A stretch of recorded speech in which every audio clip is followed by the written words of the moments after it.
Voilà, donc ici le jardin, donc les jardins du Flixbourg, en fait c'est un atelier qui a été créé donc il y a 11 ans aujourd'hui.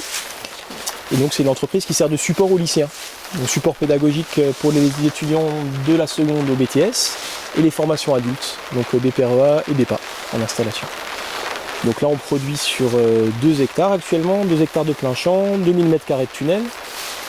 Voilà, 50% en demi-gros, 60% en vente directe. Voilà, vente directe au magasin, panier. Et demi-gros, donc il y a 3 cantines. Et selon les périodes, entre 2 et 4 magasins bio. Voilà. Ça répond déjà aux questions de présentation. Ouais. Tu es salarié de la structure? Je suis salarié de la structure, ouais, c'est ça. Et tu bosses à combien? Alors ici au niveau du maraîchage, je suis tout seul on va dire à temps plein. Et après, donc comme ça sert de support, il y a les étudiants qui viennent en TP, donc toutes les semaines. Donc généralement il y a chaque classe qui vient à peu près une fois par semaine pour différentes choses. Là, cette semaine par exemple on est dans le tri de carottes, mise en filet de patates, récolte de poireaux, nettoyage de poireaux. Et toute l'année pareil selon les besoins, toi là c'est eux qui ont mis les feuilles, pareil de l'autre côté. S'il y a des récoltes à faire, on récolte. L'idée c'est vraiment de les faire pratiquer.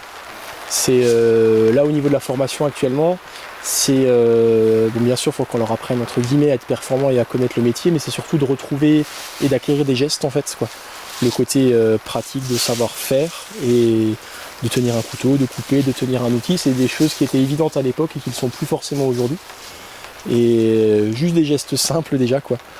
Voilà, et après si on arrive encore à monter entre guillemets en compétences et en performance, tant mieux, mais l'idée c'est déjà de rebooster au niveau du lien au sol, quoi, et à la terre. Tu sors combien de tonnes de légumes par an, tu sais? Alors honnêtement je sais pas. Non, on a le chiffre, mais ouais, chiffre d'affaires, on est justement pas. Enfin l'objectif ce serait d'arriver à 150 000. Là on est l'année dernière on a dépassé 100 000, mais pas beaucoup quoi. 110. Voilà. 110. Alors ce qui nous plombe, comme dit, c'est cette partie demi-roue entre guillemets, qui moi me demande beaucoup de temps. Et en plus ça consomme et puis moins cher, quoi. Et quand tu dis pas cher, je sais pas si tu prends un tomate, carotte. Alors tomate cette année par exemple, la carotte j'en vends presque pas en demi-gros parce que c'est 1,40. Et tu vois 1,40, laisse tomber quand tu vois le travail. Et en plus cette année justement on pourra parler de l'itinéraire technique carotte, où j'ai choisi je pense des variétés qui n'étaient pas adaptées, là faudra que je revoie ça, donc on a semé sur compost. Et là j'ai semé de la nantaise et de la dolciva et on a plus de 40% en écart de tri là. Soit fourchues ou trop petites ou machin, et du coup même des belles mais fourchues quoi. Et on n'arrive pas à les écouler quoi. Les clients nous en vente direct ils les veulent pas à la cantine, pas au magasin bio, donc on a 45% d'écart de tri quoi. Et tu les avais mis à quelle densité? En densité, moi l'idée c'est que j'avais cherché une tous les 3-4 cm. Et entre rangs? Alors en rang, sur une planche d'1,40 m, j'ai fait 5 lignes. Ouais. 5 lignes, donc là l'année prochaine, cette année on va passer sur d'autres variétés. Voilà. Mais voilà pour dire que la carotte par exemple, le poireau là il était descendu à 1,40.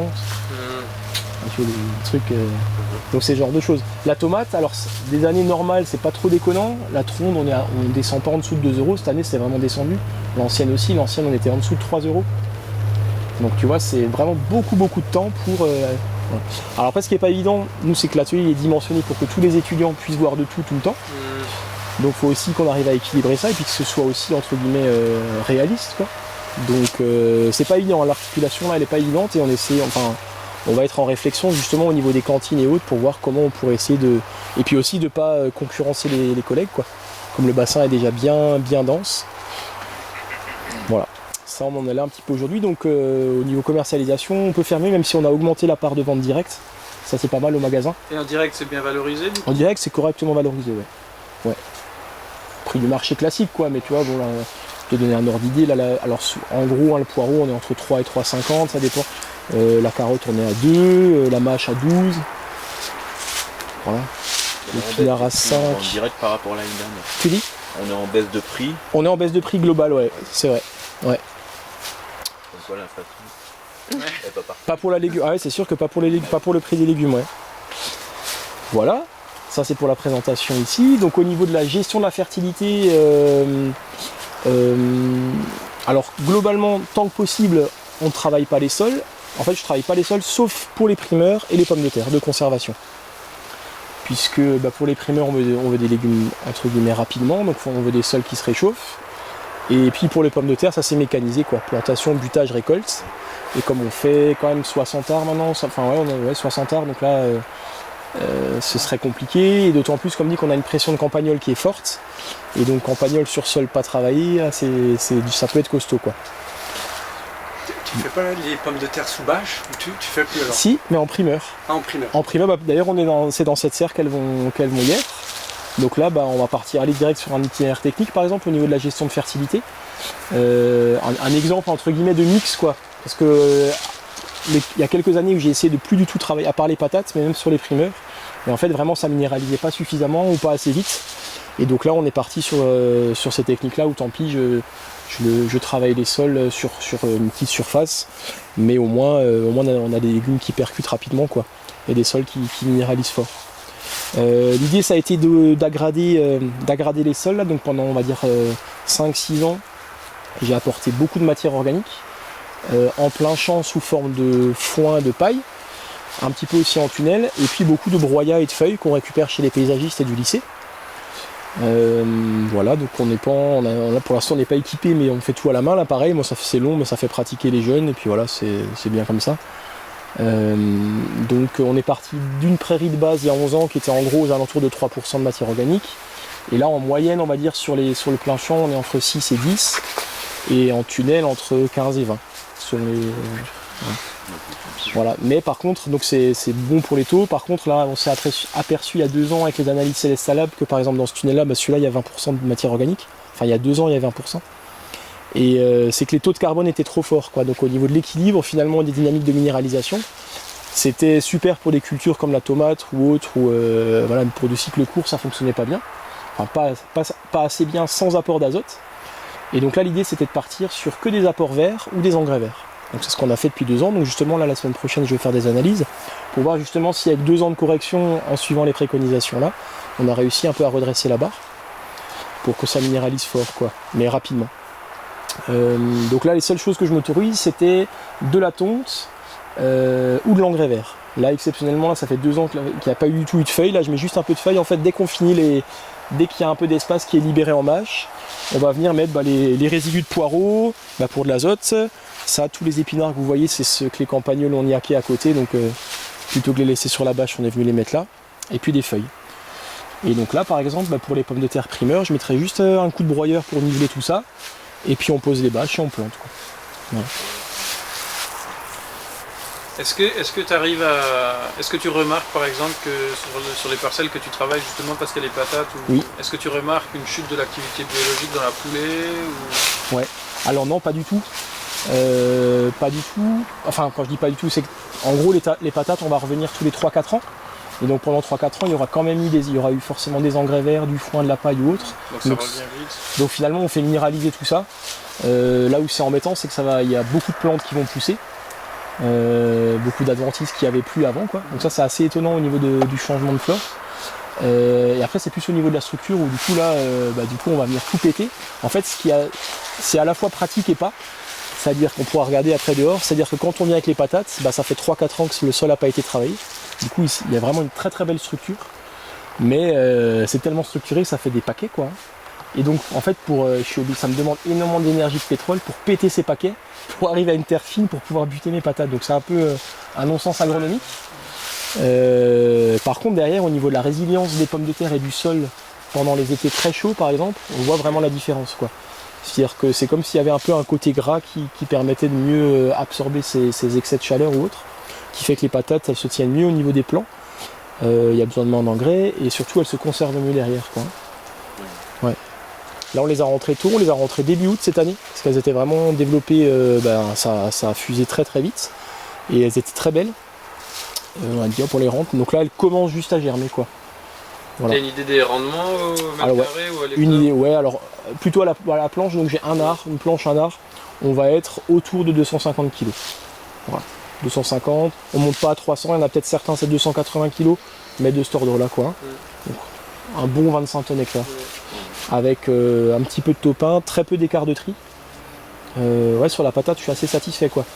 Mais par contre, derrière, comme dit, énormément de travail de sol en préparation, des butages, beaucoup d'eau, de l'engrais en plus, parce que du coup, comme souvent il y a un petit peu de matière encore organique carbonée en surface, je viens généralement mettre à peu près 100 unités d'azote, entre 80 et 130, quoi, ça va dépendre un peu le précédent, on pourra regarder après sur différentes parcelles. Parce que comme je vais incorporer 2 cm de broyat, voilà, je ne peux pas risquer là qu'il y ait des fins d'azote. Et puis en plus, après, le coût de la prestation avec la machine qui vient, quoi. Donc au niveau chiffre d'affaires, c'est intéressant, mais je suis pas persuadé. Voilà. Ouais, je suis pas persuadé que ce soit. Du travail du sol, c'est un cultivateur lourd. Alors en préparation de sol, ça va vraiment dépendre des précédents, de comment c'est quand je vais commencer. On va dire qu'on a une palette d'outils. La palette, ça va être soit les outils de planche permanente de l'atelier paysan. Donc généralement, ce qui est sûr, c'est que je viens avec un coup de broyeur, et puis ensuite on a le cultibut, le vibroplanche et la buteuse. Donc voilà, ces outils à dents avec 10, quoi. Soit ça, et si vraiment c'est trop costaud ou trop dense, on a encore le cover crop ou l'enfouisseur de pierre. Mais ce qui est clair, c'est que là, on peut aller voir, hein, si ça vous dit, là, comme ça on active. Voilà, donc au niveau des engrais verts qu'on utilise, on travaille principalement avec la ferme Pulvermule pour le tritécalfois qui est là.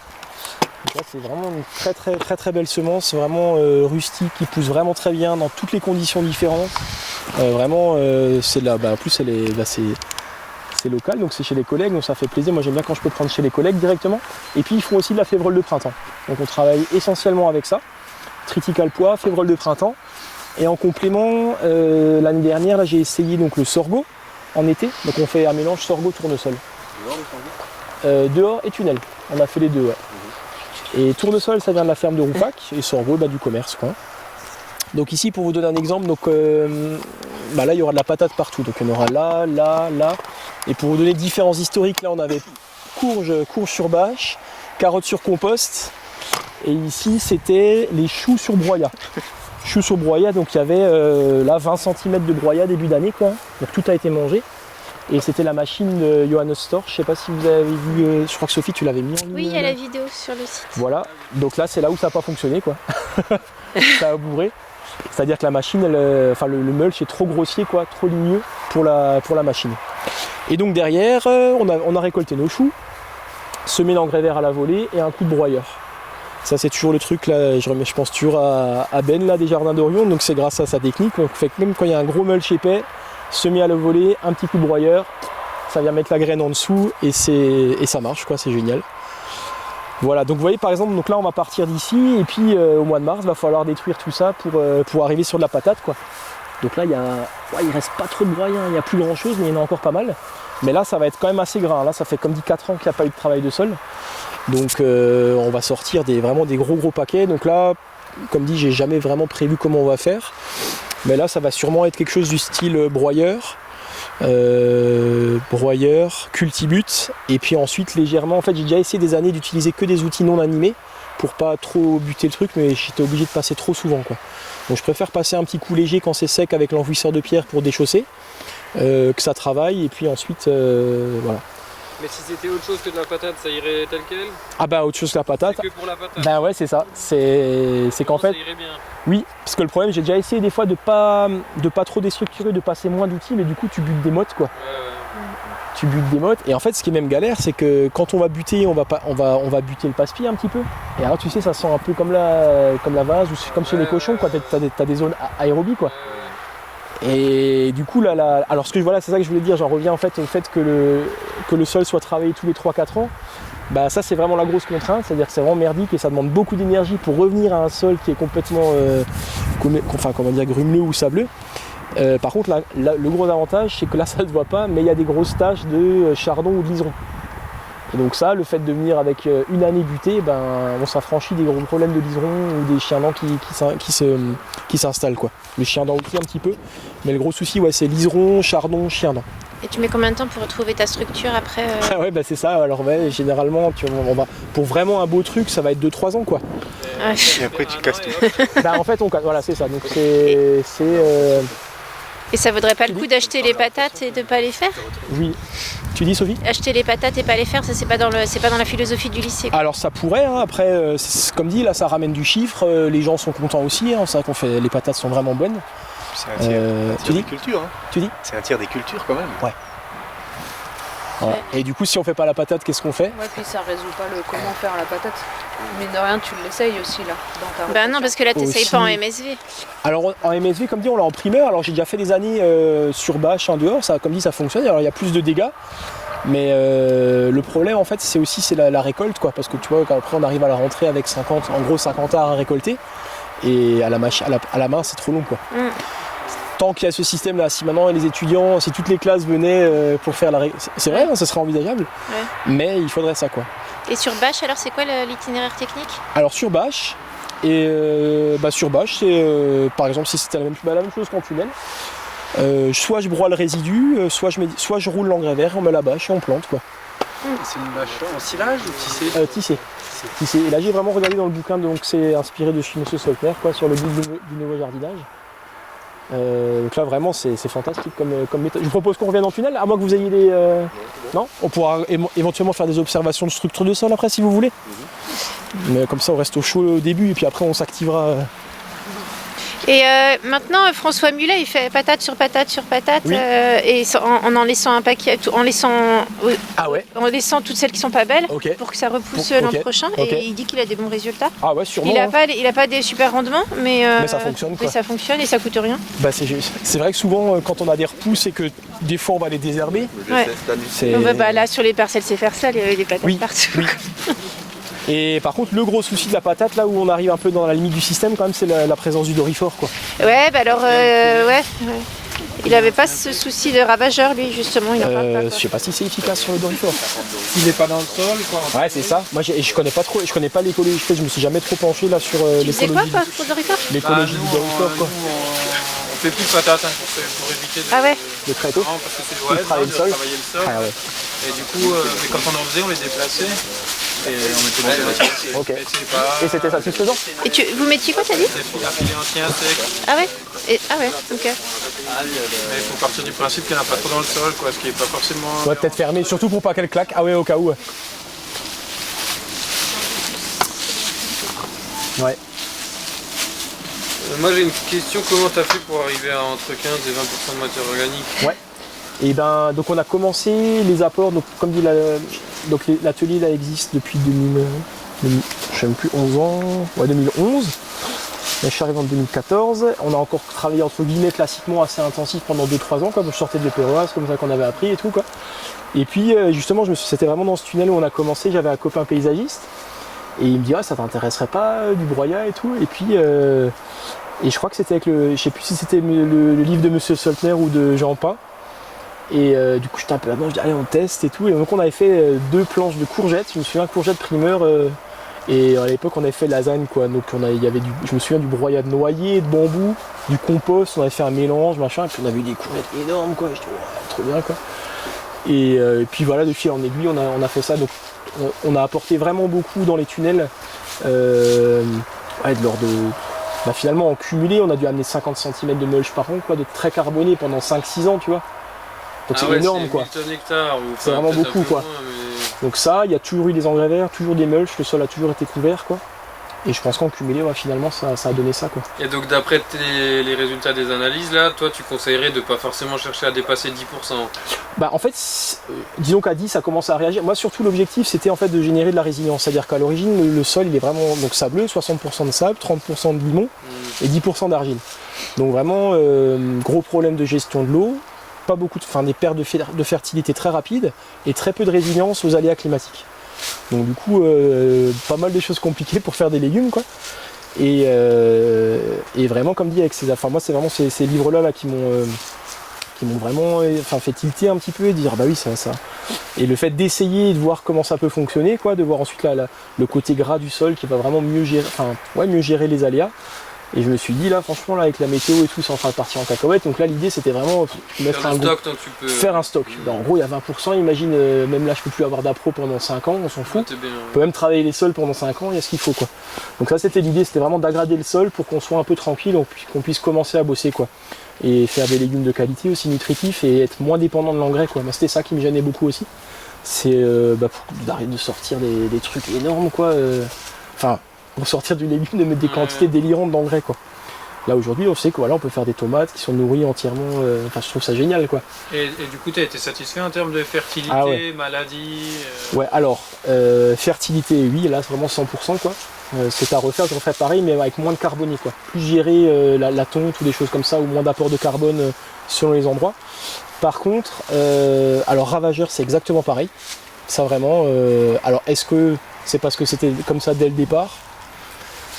Mais en tout cas, on se fait défoncer autant qu'avant, quoi. Ça, clairement, que ce soit les dorifores, les altises, les mouches du poireau, les mouches du chou, les punaises, les pyrides, on se fait démonter, quoi.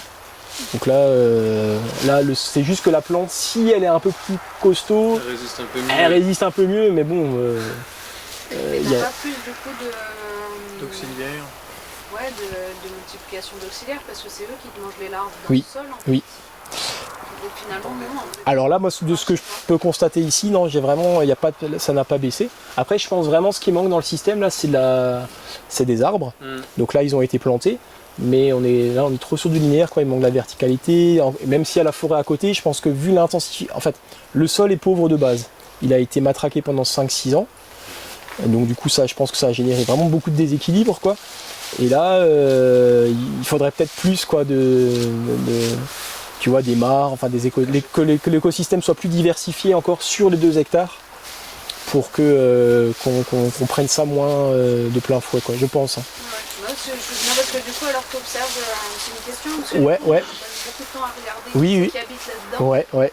Et Ah, mais- dans ce que je regarde, je me dis aussi qu'on se concentre souvent sur les ravageurs, Oui. et pas toujours sur les auxiliaires, en fait, et qui sont ces... Oui. Et en fait, nous, chez nous, il y a plein de carabes et d'araignées. Ah, blindé. Ah, blindés. Ah, là, c'est Et je rare. les adore. Ah oui, ouais. Parce qu'eux, ils en mangent plein des larves. Ok, Ils ouais. mangent plein d'œufs et plein de larves. Bah, je me suis pas. Alors je l'ai effectivement, ils sont très nombreux là si on regarde un petit peu, mais en tout cas, non, vraiment pas. Et ça c'est vrai que j'ai un peu toi cette idée, tu te dis ah ouais, ça va, non vraiment pas du tout quoi, pas du tout. Alors sur les maladies, j'ai envie de dire pareil, ça n'a pas changé. Alors on n'a pas beaucoup de maladies, on a quoi, on a un peu de rouille sur l'ail, bon ça c'est toujours le cas, un peu de rouille sur le poireau, un peu d'oïdium sur la tomate. Sur les carottes. Sur les tomates, il n'y a pas grand chose. Ouais, j'ai pas l'impression que ça a changé quelque chose, quoi. Au niveau ravageur maladie, pour l'instant, de ce que j'ai observé, ça n'a pas eu d'effet, en tout cas net. Ouais. Voilà. Et à côté des haies que vous avez plantées, vous allez mettre des bandes enherbées aussi? que ça aussi, on des y bandes pense. enherbées, non, pas parti. Ça, on y pense moins, mais ça peut être aussi des bons réservoirs Ouais. de biodiversité. Oui, oui. Alors il y a celle des chemins qu'on laisse, quoi. Je laisse des bandes naturelles. Voilà. Du coup, tu es obligé de traiter ou alors tu tolères une marge d'erreur? Ouais. Alors dorifort, on traite. Mais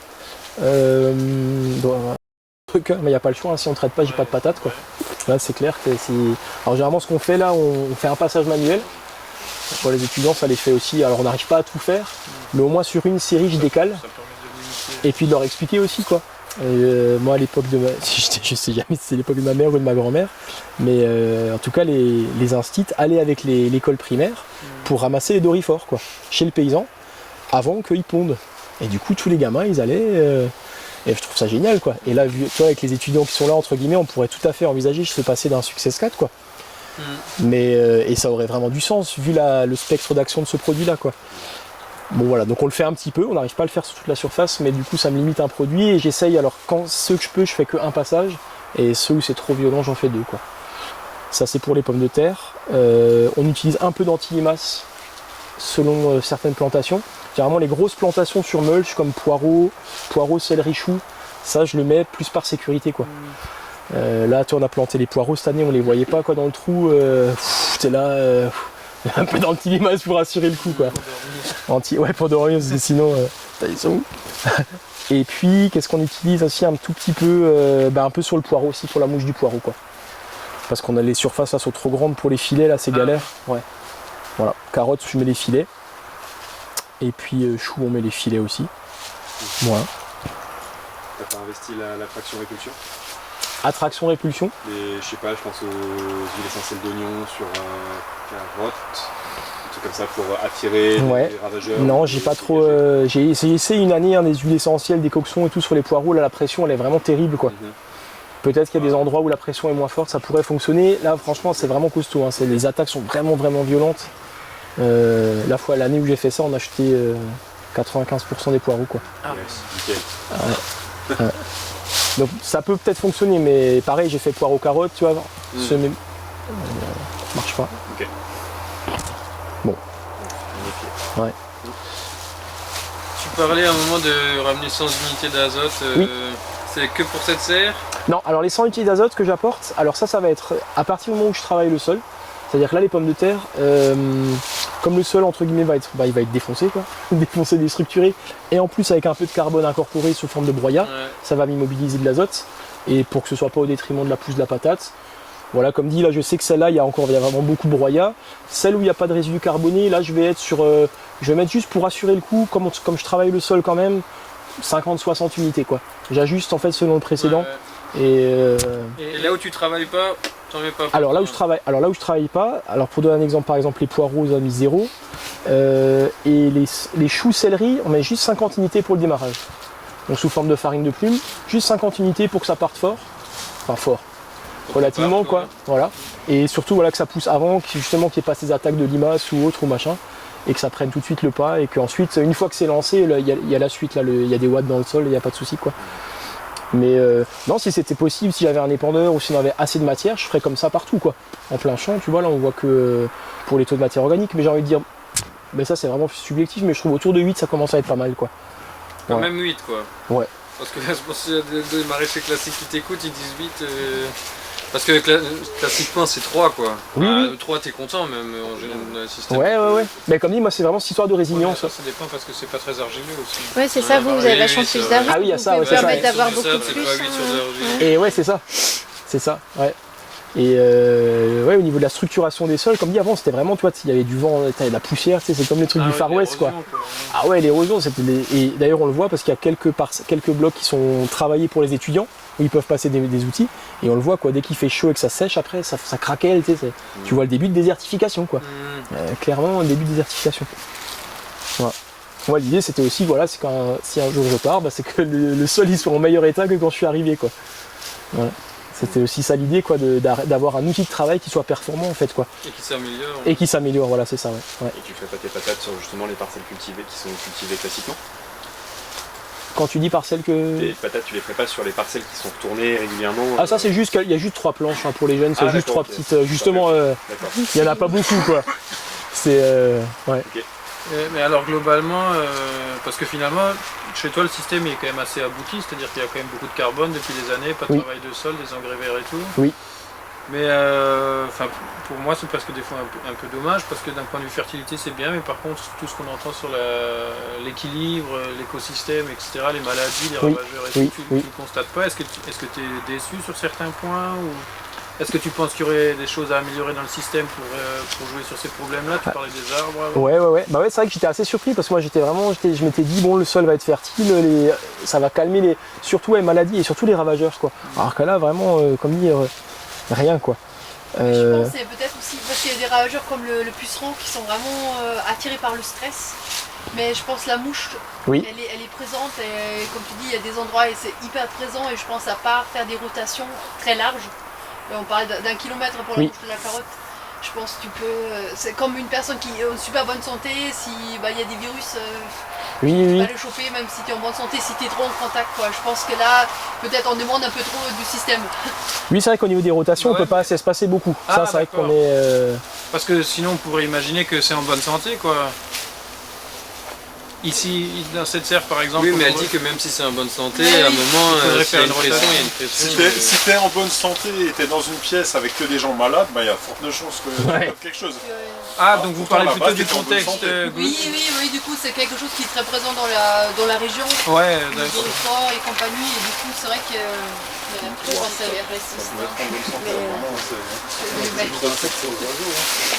Ouais. C'est pas Donc ouais, donc pour ça, à mon avis, c'est peut-être plus de diversité, quoi, des mares, des fleurs, des arbres. Et tu penses pas que le passage, même si c'est qu'1 an sur 4, de patate peut faire des dégâts? Parce que des fois on entend qu'un passage de charrue, c'est je sais plus combien de pourcents de vers de terre en moins. Ouais, c'est sûr, c'est vrai. Hein. Combien tu dis, Sophie? 60%. Oh, ah ben là c'est horrible quand je passe un outil. C'est horrible. Ah, je ferme les yeux, je suis là. Tu dis pardon au vers de terre? Ah, ben tu t'es jamais dit que si ça se trouve, c'est juste ce passage-là qui te permet de ne pas tirer tous les bénéfices de tout ce que tu fais par ailleurs? Ah ouais, non, je m'étais jamais posé, je m'étais jamais dit ça. Ouais, mais est-ce que tu vois, je sais pas si sous serre, oui, mais la serre sera jamais équilibrée non plus par rapport au reste, quoi. Ça a besoin. Sous serre, il y a une serre tous les 4. Il y a une serre par an qui est travaillée parce qu'on fait les patates. Et derrière les patates, pour être sûr qu'on n'en oublie pas, je passe la petite arracheuse. Et comme derrière, on refait une coupure et derrière, voilà. Comme on veut aller vite là sur les. Donc là, c'était de la tomate ici. Et tu vois pas de, tu vois pas ton vrai sol là. Alors le vrai sol d'origine, il est sous les 2-3 mètres plus bas. On a Vous entendez? Il est la culture en sol posée sur la tête. Non mais alors c'est sûr que voilà, tu vois, il est là le sol. Ah oui. Il est à 20 cm quoi. Il est humecté et bon, puis je pense qu'il y a une partie qui est remontée là-dedans, enfin où le reste qui est descendu. Ah ouais, c'est sûr. C'est aussi ton sol en fait. Ah oui, clairement. Ouais. Donc là c'est pas. Ça c'est bien. Hein. Ouais, c'est joli. Bah, là tu mets une tomate. Ouais, c'est joli. Là. Ça part tout de suite. Là. Ouais, c'est vraiment très beau. Ouais. Bah là il y avait des tomates cette année. Qu'est-ce qu'on a fait cette année? Il y avait une fin de culture de mâche. Après j'avais semé un engrais vert, tomates.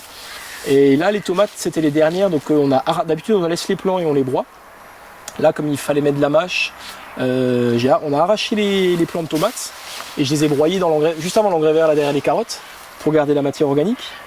Et donc on a gratté au râteau, parce que en fait c'était justement quand on a enlevé les toiles tissées. Donc là c'était tomate sur tonte avec toile tissée. Et en fait il restait un tout petit peu de mulch, mais en fait il y avait justement tellement d'insectes en dessous. Et il dit je vais pas passer un outil là-dedans quoi, c'est pas possible. Alors ce qu'on a fait avec les jeunes, on a juste écarté le petit mulch qui restait, et puis on a gratouillé sur 2 cm pour pouvoir quand même un peu planter la motte de mâche. Parce que j'ai déjà fait une année mâche sans travail du sol. Mais là tu dégoûtes une génération de maraîchers quoi. Parce que tu dois faire un trou par motte. Tu vois avec la densité de la mâche là c'est. Donc je l'ai fait une année mais j'ai vu qu'il fallait pas le refaire. Donc là on a gratouillé juste le dessus sur 2-3 cm. Au râteau, ouais. Au râteau. Voilà, ouais ça va, oui. Et mâche en semi-direct, t'as déjà fait? Alors mâche en semi-direct non, parce que le problème c'est que je suis au taquet au niveau des rotations. Et tu vois, bah là, celle-là, on l'a plantée fin octobre, tu vois, donc semi-fin octobre, on est toujours un peu ric-rac au niveau des dates. En fait, j'ai aucune serre qui se libère. Alors si, maintenant, on pourrait. Parce que je fais des engrais verts d'été, mais du coup, le temps que je les occulte, pour les... s'il y a de la place, le semis, c'est top, quoi. Ouais. Ça, c'est sûr, c'est moins cher, c'est plus performant. Voilà, dans le système, là, j'arrive pas à le caler, quoi. Ouais, de timing. Mais du coup, est-ce que le problème des rotations, il pourrait pas se régler en augmentant la diversité des espèces? Est-ce que vous faites beaucoup d'espèces ou alors parce que si tu tournes avec 15 espèces, forcément tu reviens plus souvent que si tu es sur 30 espèces. Ouais, bah le problème en fait c'est l'écoulement des stocks mais quoi. Justement, est-ce que si tu faisais par exemple 2 fois moins de poireaux et tu fais un peu de betterave, un peu de navet, un peu de trucs, c'est pas plus facile à vendre que si tu as 50% de poireaux, tu vois. Ouais, betterave, navet, on a très peu de demandes. Alors après, tu vois, nous au magasin on va en vendre un petit peu mais c'est pas ouf quoi. On va vendre, je sais pas, 20 ou 30 kilos semaine. Alors après tu vois c'est... Parce que vous tournez sur combien Parce que les rotations, là, c'est quoi? Il y a poireaux, patates. Donc on fait 60 arts de patates, 20 arts de poireaux, une dizaine d'arts d'oignons à échalotes. Ça dépend, 8 arts de céleri, 8 arts de choux, carottes, navets un petit peu, navets betterave, pas beaucoup. Hein. Voilà. Et après on fait des mix avec ce que j'appelle maraîchage diversifié, à cycle court. Tu vois. Les courges aussi, courges on fait 25 arts à peu près. Et après, salade, choux, radis, ce genre de choses, quoi. Mais d'après toi, du coup, les rotations sont pas... T'arrives pas à faire des rotations assez longues, quoi? Alors longues déjà, et puis ce qui est pas évident, c'est que c'est disproportionné, quoi. Tu vois, du coup, j'arrive pas à faire des blocs ou des... Ça, c'est pas évident. Comme dit là, au niveau optimisation, c'est plutôt l'écoulement là qui fait que c'est pas évident. J'ai déjà fait des années où j'essayais justement de faire plus de navets betteraves, mais au final, tu sais, t'as des palox de 300 kg, et puis t'en vends 30 kg par semaine, où tu vas laver 5 kg, 10 kg. Après, c'est aussi le timing de gestion, de préparation, de vente et tout. Parce que même si on a des étudiants qui nous aident, après toute la gestion, enfin voilà, c'est des coups de main sur des one-shots, tu vois, du coup, dans la gestion quotidienne, ça marche pas. Tout miser dessus. Ouais. On en revient aux habitudes alimentaires, c'est qu'en haut de l'échelle, aussi, ouais. Qui rejoue sur les rotations, et là, on est déjà dans des déséquilibres. Oui. Mais parce que, bon, c'est encore une fois sûrement une approche un peu idéalisée, mais dans la théorie MSV, on dit, ouais, mais un sol sain, les rotations, c'est pas forcément indispensable. Oui, ouais, ça, je pense, hein, parce que tu vois, par exemple, là, souvent on fait pommes de terre, primeur. Enfin, un exemple, pommes de terre, tomates. Et puis tomates, on revient presque chaque année, quoi. Presque. Ouais. Et ça va bien, quoi. D'accord. Ça va bien. Ouais. Là sur les rotations, ouais, on le fait par principe, après c'est plus l'optimisation de l'espace, quoi. Mais c'est vrai que à partir du moment où le sol n'est pas travaillé et suffisamment pourvu en matière et en mulch, je pense que la rotation, perso, je pense qu'elle est moins indispensable, quoi. Que sur un sol nu où du coup il faut être beaucoup plus vigilant, quoi. Ouais. Voilà. Donc oui, par contre, pour un exemple, là, cette année, il y a eu vraiment énormément de mourons partout. Et donc, tu dis on dit que c'est le mouron blanc, je crois, on dit que c'est bon. Ouais, alors on dit que c'est bon signe, mais bon, quand ça fait monter ta mâche, c'est un peu moins bon signe, quoi. Enfin non, mais c'est vrai que je suis content qu'il soit là, mais ce que je veux dire, sur la première série de mâches, on avait là 2 bouts de planche, c'était vraiment envahi, donc on a passé le râteau, on a planté, c'était vraiment envahi de chez envahi, quoi. Et donc là, les mâches qui sont là, vous voyez que le tapis vert, il est quand même bien... Ouais. Et donc celle-là, elle a été plantée 2 semaines après, et on avait fait un faux semis, donc faux semis au râteau. Et il est quand même revenu comme il faut, quoi. Et puis dans tous les tunnels, il est vraiment vraiment présent cette année, quoi. Je pense que commercialiser le organique. Oui. Ouais. C'est un bon indicateur. Ouais, des poules, ouais. Ça peut se commercialiser peut-être. Bah après, ce que je suis content, c'est là d'ici donc les patates, on va les planter dans 6 semaines. Donc d'ici là, j'ai un petit engrais vert de mouron, un petit mulch. Attends, mais tes mâches, tu les as plantées comment là, ceux-là? Planté en mode, ouais. Posé sur le sol. À travers un paillage? Non, là il n'y avait rien justement. Donc on a arraché les tomates. Ouais. On a été bouffé, quoi. Ce qui était sous les tomates, c'était bouffé. Alors. Oui, bon là tu sais, il n'y avait que de la tonte, alors ça va hyper vite. Là, la tonte, c'est. Ouais, j'ai mis 10 cm de tonte, 5-10 cm. Mais au final, c'était bien. Hein. J'étais content comme ça. Et ensuite, voilà, planter, poser. Donc là, après la mâche, oui. tu vas mettre une toile et les patates. Donc après la mâche, donc là au fur et à mesure qu'on récolte la mâche, on vient avec les épluchures de poireaux, on nettoie du poireau, je mets mes feuilles de poireau ou tout déchet azoté, plus encore un peu de feuilles, pour que ce soit vraiment bien couvert et que justement qu'il fasse chaud comme ça, que ça active, déjà que ça donne à manger à tous les vers. Parce que le matin, quand tu viens, les vers de terre, c'est blindé. Hein. Sur l'autre jour, on a halluciné avec les gamins, on était là en train de récolter, je dis oh putain, il y en avait des dizaines dessus, quoi. C'était magnifique, quoi. Oh. Et donc voilà, pour les protéger, leur donner à manger. Oui. Parce que je comprends pas s'ils sont là, t'as quand même l'azote, non? Ah bah non, ouais, il y en a, c'est sûr. Du coup, il n'y a pas de problème de trop de carbone? En fait, c'est de la dynamique de minéralisation, quoi. C'est plus les dynamiques. En fait, de l'azote sur là, ils le rendent disponible quand même. Ouais, mais si tu veux, c'était une histoire de proportion.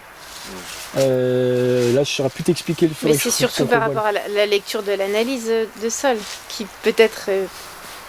Il y a aussi, non mais c'est vrai qu'on le voyait par exemple sur une petite motte. Alors là, du coup, il y a aussi l'histoire de précision de plantation, c'est-à-dire que donc tu as ton sol et vraiment tu as l'impératif de planter sous les 2-3 cm où justement là il y a une fin d'azote. Là, celle-là, si tu le mets là-dedans, vraiment c'était. Donc là, il y a cette précision-là, mais aussi de dire que c'est comme si en gros il y avait, tu vois, comme un moteur diesel qui avait du mal à partir. Une fois que ça part, ça part comme il faut, quoi. Ouais. Et là, les restitutions sans apport, je sais plus, c'était lors de 200 ou 300 unités, quoi. Ah, voilà, c'est ça, ouais. Donc génial, quoi. Sans aucun engrais, quoi. Gratos, que avec de la feuille et du bois, quoi. C'est fantastique, quoi. Enfin voilà, on en revient à tout ce qu'on a pu apprendre avec les réseaux MSV, vers de terre et tout. Enfin, c'est génial, quoi. Ça, je trouve que ça a vraiment du sens. Puis pour la clientèle aussi, quoi, parce que là, tous les engrais qu'on peut mettre aussi, voilà, qui sont pas forcément ou qui ont différents réseaux ou provenances plus ou moins éthiques, quoi. Donc oui, ça fonctionne, mais voilà.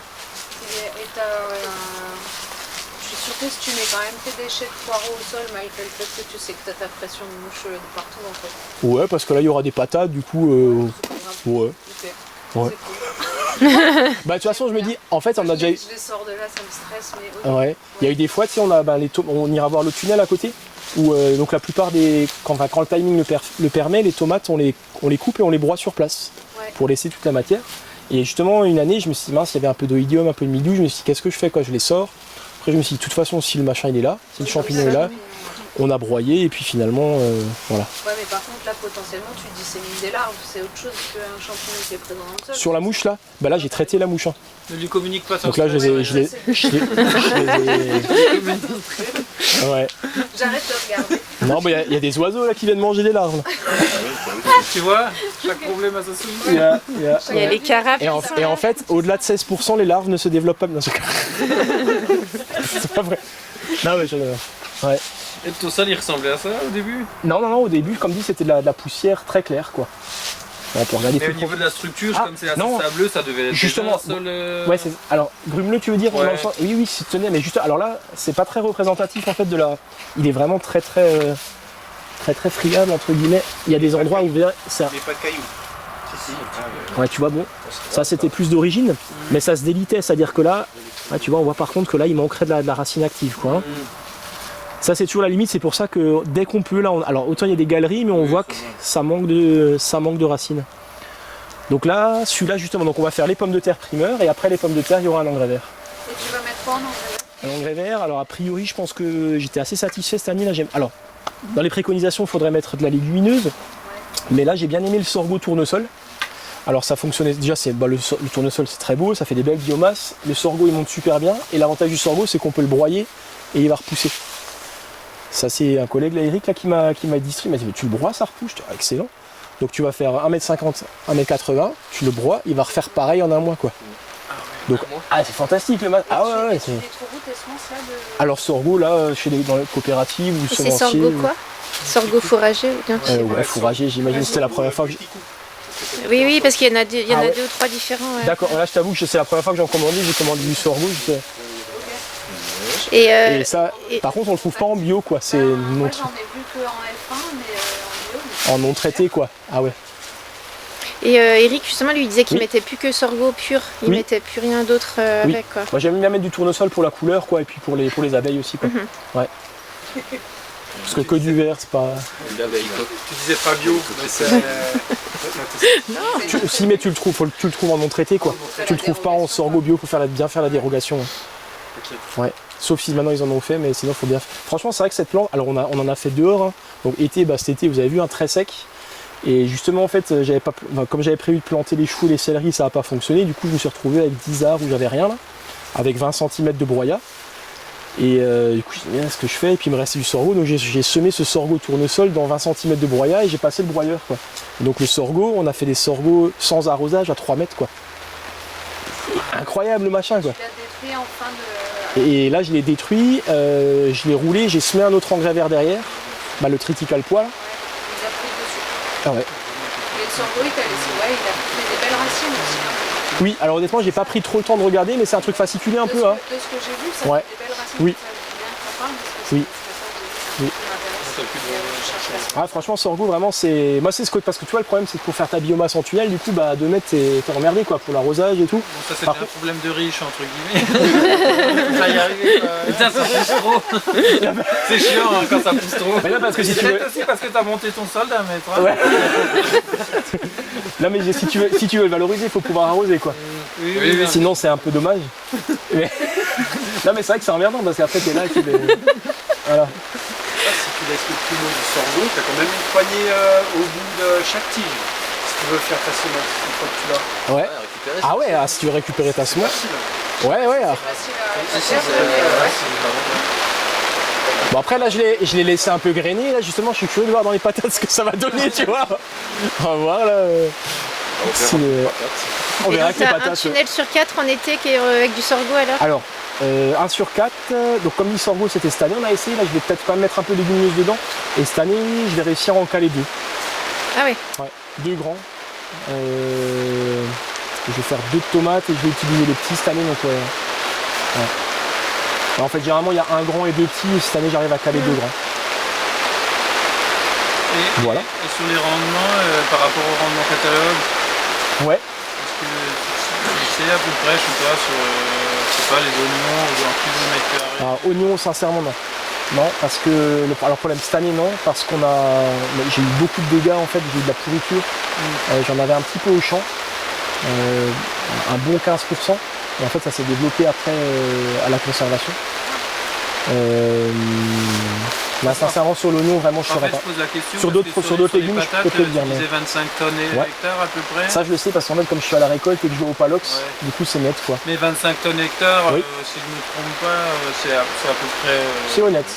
C'est un rendement correct. C'est un rendement correct, ouais. Alors, on ne pourrait pas s'imaginer que sur les méthodes que tu utilises, tu aies des rendements. Oui. Alors, par exemple, en tunnel, quand ça fonctionne bien, parce que sur les pommes de terre primeurs, il y a vraiment la météo qui va jouer. Mais si ça fonctionne bien, en gros, début juin, on est à 45 tonnes hectares. Donc sur une pomme de terre qui a fait mars, avril. Ouais, mais quoi. Ouais. Ah ouais, là c'est déjà. 45, si tu la laisses un peu plus, tu peux monter. Ça va. Là, par contre, sur les primeurs, là, on a des très bons résultats. Mais tu as un décalage important en qualité de sol entre dedans et dehors? Voilà, là c'est énorme quand même, mais dehors. Quand même. Non, c'est pas des. Franchement, dehors, là, c'est pas mal quand même. Ouais, c'est pas mal. Non, ça commence à être joli. Là. Tu finis de les sortir quand les primeurs? Alors les primeurs, alors pareil là sur l'écoulement, on se cherche un petit peu quoi, au niveau de l'atelier. Il y a eu des années où j'ai fait 2 tunnels. Mais alors c'est beaucoup de main d'œuvre parce qu'on vendait beaucoup en demi-gros. Donc là on a dit bon on en fait moins. Voilà. Donc si on commence entre le 10 et le 15 mai, généralement, en fait le truc c'est que pour les primeurs, une semaine de gagné au niveau volume c'est pas mal quoi. Mais l'avantage c'est qu'on les vend à 4,50 €. Donc j'essaye généralement de le liquider première semaine de juin pour derrière, soit je remets, il y a plusieurs possibilités, soit un melon pastèque, soit même une série de tomates. Et sinon ce qui va vraiment bien derrière c'est poivron concombre. Poivron concombre. Ah généralement alors on pourrait, après c'est vrai que généralement je fais au tunnel quoi. Ouais, mais on pourrait tout à fait effectivement. Et là ça va vite parce que donc derrière les patates, donc même si donc le principe, donc là par exemple on va broyer, ça va la mettre à plat, planche bien large, on vient mettre notre bâche, et donc les trous c'est à peu près 20 par 20. Planter 20 par 20 en tous sens. Donc on vient planter, et puis ensuite à la récolte, on enlève la bâche, on récolte, mais la patate souvent, de par la structuration du sol, elle a quand même tendance à filer en bas. Et selon les classes avec qui on est, pour assurer le coup, je passe quand même une arracheuse, pour être sûr qu'on n'en a pas oublié. Donc du coup le sol ça le pète un peu, et je repasse après un outil juste pour refaçonner la planche.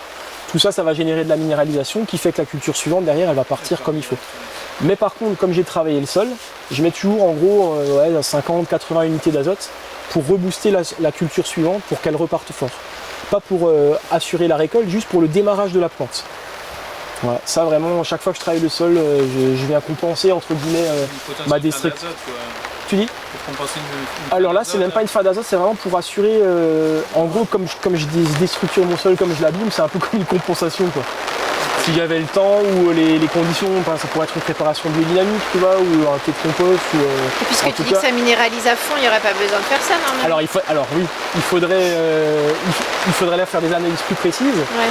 Mais au moins, quand je dis sa minéralisation, c'est-à-dire que la plante va démarrer fort. Et c'est plus, on va dire, une 50 unités de sécurité quoi. Ouais. C'est vrai que ce serait super, ce que j'aimerais beaucoup, c'est faire des analyses plus précises pour voir quand je pourrais m'en passer quoi. Ouais. Alors patate, ouais, j'ai essayé différents trucs, généralement juste en contact. En fait, ça dépend. Ouais, alors ça dépend des fois des structures. Par exemple, là, on va être comment on va voir commencer dans une fois broyé, il restera rien. Mais tu vois, là, peut-être qu'avec un petit plantoir, juste comme ça, tu vois. Tu vois le haut de la patate? Non, parce que c'est sur bâche. Du coup, il n'y a pas de trou dans la bâche parce que tu disais 20. Si, je suis dans la bâche, ouais. Il y a le trou dans la bâche, tu mets la patate, tu mets un trou. Ouais, en gros comme ça, tu vois, tac. Ouais, tu recouvres. Alors les trous, on a fait à l'emporte-pièce, ouais. Même des fois, il y en a certaines, j'avais fait en croix. Ça passe, et sinon, c'est des petits trous comme ça, ouais. Et donc par contre, après, ce qu'il faut gérer, c'est que tu as 2 possibilités. Soit tu laisses la bâche jusqu'au bout. Donc ça veut dire que derrière, quand tu fais ta récolte, il faut que tu enlèves chaque plant en laissant les patates. C'est quand même conséquent comme boulot. J'ai essayé cette méthode-là. Et une année, en fait, je sais plus pourquoi, voilà, ça s'est dégoupillé comme ça. Je dis, écoute, on va vite enlever la bâche. Donc avant que ce soit trop grand, on la soulève, comme on a fait pour les oignons ail. Et en fait, le gros avantage, c'est que derrière, tu mets un coup de broyeur, et puis c'est beaucoup plus pratique pour récolter. Donc. Mais bon, ça marche quand même mieux en laissant la bâche. C'est juste que la récolte est plus longue. Mais franchement, ça vaut le coup parce qu'à 4,50 €, tu dis? Ouais, tu récoltes. Et tu butes pas là? Rien. Tu plantes, tu récoltes. Ouais, ça c'est vraiment, franchement, c'est vraiment génial. Ouais, c'est. Et comme dit derrière, tu peux faire une tomate, concombre, poivron, melon, pastèque, engrais vert. Ça laisse quand même pas mal de temps. En plus, si tu la dégommes vite, en gros, tu peux tout faire sauter en 2 semaines. Ouais, c'est vraiment. Je trouve que c'est pas mal quoi. Et du coup, est-ce que tu penses que tu es arrivé un peu à un plafond en termes d'agronomie, de fertilité, etc. Ou est-ce que tu constates encore des évolutions d'une année sur l'autre? Bah en fait ce que j'aimerais plus c'est vraiment systématiser plus les engrais verts, tu vois là en regardant en surface c'est pas mal, profondément je vois tout de suite que ça manque un peu de racines. Donc là je me dis ah bah tu vois c'est bien qu'il y ait un engrais vert derrière pour parce qu'en fait le problème en tunnel c'est qu'il y a rarement des plantes actives qui viennent travailler profondément, même si les vers de terre font vraiment un sacré boulot. Voilà. Ouais il manquerait un tunnel dans l'idéal quoi, pour faire plus d'engrais verts. Et après si ce vers quoi j'aimerais c'est surtout arriver à complètement arrêter les engrais organiques quoi. Là c'est juste que comme entre guillemets je suis pas chez moi quoi, il y a des étudiants, il y a des profs, enfin, il y a beaucoup de monde et donc il y a des fois on va dire qu'il y a 50 unités d'engrais par exemple, c'est plus pour assurer le truc tu vois, pour être sûr que sinon ça peut voilà. Donc ça ouais sur du monitoring azote, ça j'aimerais bien pouvoir affiner plus précisément avec des analyses de sol plus régulières, le problème c'est que les reliquats azotés sur des sols comme ça fonctionne pas bien. En fait, ils sont tellement pourvus en matière organique que du coup, c'est des tests qui sont pas faits pour. Ouais, c'est pas précis quoi. Ça donnerait quand même une idée, mais voilà. Et les résultats que tu vois sur ces fers-seuls à côté, par exemple sur les patates sous fond et tout, c'est pas concluant par rapport à ce que toi tu fais en termes de rendement Non, ouais, là il y avait vraiment beaucoup de dégâts. Alors là, ça l'a pas trop fait. Après, comme dit, le problème c'est aussi le temps de récolte. Ouais. C'est que là, on fait la récolte manuelle. Et en gros, un art, c'est 2 heures à 2 quoi, avec la petite récolteuse. Tandis qu'avec la grosse machine, bah en une demi-journée, on fait 50 heures quoi. Ouais. Sur ta commercialisation, du coup, c'est quoi les freins qui font que tu peux pas travailler avec la cantine? Enfin, ouais. Un peu là-dessus, mais ouais. C'est du coup, tu as évoqué le prix, l'absence de légumerie. Ouais. Bah après, c'est vraiment la volonté du chef aussi, et les possibilités du chef. D'accord. Si tu as un chef qui est motivé, qui a du personnel et qui porte le truc. Structurellement, aujourd'hui, tu n'as pas d'espace de légumerie, par exemple. Non. Ce qui est déjà un problème de bâtiment, par exemple. Ouais, après, bon, eux, ils peuvent les traiter, tu vois, par exemple, des salades, des légumes, eux, ils ont l'espace pour travailler. Bah, à la cantine, ouais, c'est des beaux réfectoires, quoi. Donc, s'il y a la volonté, ils pourraient, quoi. D'accord. Enfin, la volonté, ou les moyens, ou le temps, ou le personnel. D'accord. Donc, là, c'est vraiment le problème. Là, clairement, c'est financier, quoi. Ouais. Vraiment, c'est financier. Je pense que c'est pas, à mon avis, aujourd'hui, c'est pas un bon calcul de partir sur les trucs de cantine, quoi. Enfin, tu vois, là, on dit, ça fait 9 ans que je suis là. Et vraiment, c'est de plus en plus compliqué, quoi. Et le problème, c'est que. Mais c'est bien, c'est un. Et le problème, c'est que tu valorises. Vu le boulot que c'est, tu sais pas assez bien valoriser, quoi. À mon avis, ça me paraît. Je trouve que c'est chaud, quoi. Alors, qu'est-ce que tu fais? Je bosse je suis salarié d'une mairie pour faire des légumes pour la cantine, un peu comme le système d'Ungersheim. Ah ok, mais du coup là t'es salarié, et puis alors eux, on va dire que c'est un peu, c'est un truc qui porte, que la mairie porte, quoi. C'est une volonté. Il y a une volonté. Donc là c'est génial, si c'est porté par la mairie et que c'est fait, entre guillemets, derrière ils vont payer, quoi. Ils vont payer le service. Oui, c'est ça. Et donc là c'est génial, si c'est possible, c'est super. Moi je suis bien attristé de ne pas fournir plus de légumes. D'autant plus dans un lycée agricole, on est à côté, tu vois. C'était pour ça que. À l'origine tu disais que c'était pour ça. Tout à fait, ouais, ça a été vraiment pour approvisionner les cantines du secteur, quoi. Donc voilà. Mais bon, après il faut voir au cas par cas, si c'est porté par des communes c'est génial, et il y a de plus en plus quand même j'ai vu sur Vers de Terre, là il y a un projet là qui est en train de se monter aussi, enfin, il y a des communes qui sont demandeuses, mais il faut qu'ils puissent allonger derrière, quoi. Il faut qu'ils payent la structure, le salarié, et puis la valeur des choses, mais c'est bien puisque ça représente la vraie valeur des choses, donc c'est très bien. Mais par contre, tu vois, dans des structures comme ça, où c'est région et compagnie, c'est...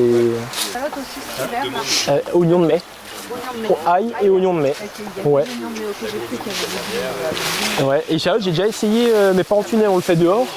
Ah oui. J'avais essayé une fois, juste un petit bout. Ouais, au final, c'était pas forcément hyper. Non, pas grand chose. Hein. Oignon de mai, du coup, ouais, tu peux dire le. Ouais. Donc là, dans ce tunnel-là, qu'est-ce qu'on avait ici? Ah ouais. Donc ici, c'était les pommes de terre, les tomates anciennes. Donc tunnel de tomates anciennes. Il y avait donc d'abord de la mâche, tomates anciennes, et puis ensuite on les a. C'était les premières à sauter. Celle-là, ça a sauté semaine 39. Donc ici, on a, vous voyez, c'est étonnant. Donc pareil, j'ai mis de la. Alors là, on a mis de la tonte sur les planches, et j'ai quand même pas résisté. Il y avait du broyat dans les passe-pieds. Je l'avais pas mis sur les planches, mais sur les passe-pieds. Et par contre, dans la tonte, vous voyez, il y avait des décapages. En fait, les collègues paysagistes, ils ont mis les mousses de gazon, et on voit que ça a pas du tout bougé, quoi. C'est assez étonnant. Il y a quelques endroits où tout ce que vous voyez, c'est des mousses que j'ai apportées en mulch avec la tonte, et c'est le truc qui stagne un peu, quoi. Je suis pas trop fan de mousse. T'as arrosé? Alors là, récemment, non. Enfin, récemment, non, j'ai dû arroser. Si, la semaine dernière, parce qu'en fait, pour vous expliquer, donc les tomates, on les a broyées sur place. Donc en fait, les tomates, elles sont sur toile tissée. On coupe les pieds, on retire la toile tissée, je mets les tomates en andin, et puis je passe un coup de broyeur, quoi. Comme ça broie les tomates avec un petit reste de mulch s'il y a. Et derrière, on vient avec des toiles tissées, les mêmes en fait que pour les patates, 20 par 20 ou un peu plus serré ici. Et comme ça, on plante les mottes. Et en fait, la semaine dernière, j'ai enlevé les toiles tissées. Parce que justement, une année, je les ai laissées. Et le problème, c'est que comme les oignons, ils grossissent fort, après, on galère pour les récolter. Et en plus, pour l'arrosage, ça fonctionne vraiment mieux sans les toiles tissées. Et là, à ce stade, c'était un peu limite déjà. D'habitude, je le fais en mars, mais là, ça a poussé tellement vite que je l'ai fait maintenant pour être sûr de ne pas les abîmer derrière. Parce que quand tu l'enlèves, ça les couche un peu. Là, on les voit, ils sont encore un peu. Là, je viens de débattre. Vous le faites à deux et vous déroulez. Ouais, c'est ça. Donc, c'est vrai que ça fait beaucoup de boulot de les mettre et de les enlever. Faut bien choper le moment, quoi. Et là, c'était tu vois, il y en a certains qui ont morflé un peu plus. Alors là, j'ai deux densités différentes pour les précocités, en fait, quoi. Donc à chaque fois, rouge, blanc et ail. Et là, vous voyez que c'est beaucoup plus dense sur la ligne. Et comme ça, ceux-là, c'est plus espacé, puis j'espère qu'ils seront prêts plus rapidement. Donc, toujours des calibres ouais, généralement, ça fonctionne vraiment bien. C'est plutôt joli, l'oignon de mai. On n'en faisait pas autant avant. Et là, ouais, c'est plutôt joli. Hein. Mais c'est que pour de la vente en botte, alors? Que de la vente en botte. Alors, ça fait beaucoup, ça. Ouais, j'en ai là, je me suis un peu emballé cette année. Mais non, mais c'est vrai, parce qu'en fait, il y a toujours des trucs, tu sais, ça marche bien, t'augmentes. Non, on n'en a jamais fait autant, quoi. Et alors, généralement, si on en a un petit peu trop, c'est pas grave. On les coupe et puis on les garde en sec, quoi. Ma mère, elle a mangé, je crois, les derniers, il y a 2 semaines, les derniers oignons blancs. Hein?